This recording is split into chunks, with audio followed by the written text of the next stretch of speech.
Né? Pode ser que todos os diretores sejam corretos e esse seja um diretor corrupto, desonesto, alma cebosa, como costumo falar. Né? Pode ser que esse diretor seja alma cebosa e justamente... Olá, eu sou Erika Lamu e esse é o Falando sobre Compliance. Aqui você vai sair do absoluto zero de conhecimento no compliance até ganhos de R$ 7.700 por mês ou mais, atuando com compliance na prática. Como eu não sei se é a primeira vez que você está aqui me assistindo ouve falar na área de compliance, vamos fazer alguns alinhamentos que eu sempre gosto de fazer, que eu sempre acho importantes, interessantes, tá? Primeiro, né? O que é compliance? O que é o compliance? Compliance é um conjunto de técnicas e processos que abordam a cultura da integridade na empresa, que ajudam a implantar essa cultura da integridade na empresa e também ajudam a empresa a atuar dentro da conformidade legal, ou seja, seguindo as leis, normas, diretrizes, políticas, normativos do segmento de atuação que ela atua, certo? E, além disso, o compliance também atua na prevenção dos riscos, né? Porque aquilo é sempre muito mais barato a gente prevenir os riscos do que remediar, ou seja, depois que eles se concretizam, as consequências dos riscos acabam sendo muito mais caras para a empresa do que evitar que esses riscos aconteçam, tá? E explicando de uma outra forma, né? Se compliance fosse uma expressão matemática, que expressão matemática seria essa?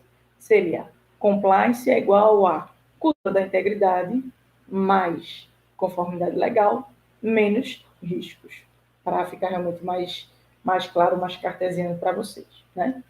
E o que a área de compliance faz? A área de compliance ela é responsável justamente por implantar essa cultura de integridade na empresa, juntamente com o programa de integridade. A diferença, né?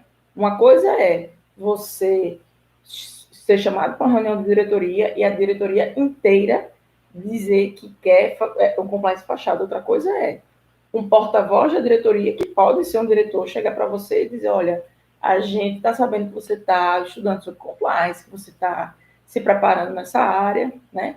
E a gente quer que você atue realmente com compliance, mas um compliance de fachada. E aí, observe, foi uma pessoa que pediu isso para você, então você não pode tomar decisões precipitadas e, tipo, de cara a recusar, sem entender o que é que está acontecendo e sem entender que contexto é esse, né? Como é que você deve fazer? Daqui para frente, você tem que considerar duas hipóteses, tá?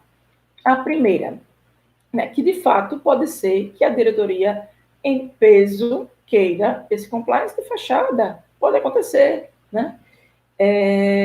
E aí, uma outra situação que você tem que ter em paralelo é o seguinte: pode ser que apenas essa pessoa que falou com você, a pessoa que falou com você, é que queira que seja só uma fachada, né? Ou seja, ela pode estar falando dessa forma com você, com o intuito de manipular você, né? Para quê? Para que você faça um trabalho meia boca, com base nas diretrizes que essa pessoa vai dar, diretrizes, e você lá de fantoche, né? E dessa forma, né, essa pessoa que foi o porta-voz não venha se prejudicar. Então você tem que ter essas duas questões em mente, tá? Pode ser que seja realmente a diretoria em peso, querendo uma fachada, um compliance fachada, ou pode ser que seja apenas o porta-voz da diretoria, que pode ser um diretor que queira esse compliance de fachada, né? Eu sei que vocês, quando eu falei no título da live de hoje, vocês podem ter pensado, poxa, será, né? Mas isso pode acontecer, gente. E vocês precisam ter isso em mente, tá? Que isso é uma coisa factível e que acontece em uma frequência maior até do que vocês pensam. Estou dizendo porque desde 2014 que eu trabalho com compliance e eu já vi muita coisa. Isso não é uma situação rara, tá? Não vou dizer que é corriqueira também, mas vocês podem se deparar com isso, assim como eu me deparei, eu vou contar daqui a pouquinho, tá?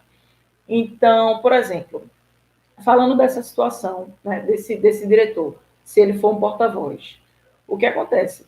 Pode ser que ele tenha sido escolhido como porta-voz da diretoria, pode ser que, por exemplo, a diretoria tenha feito uma reunião e tenha dito, não, vamos implantar o compliance, né?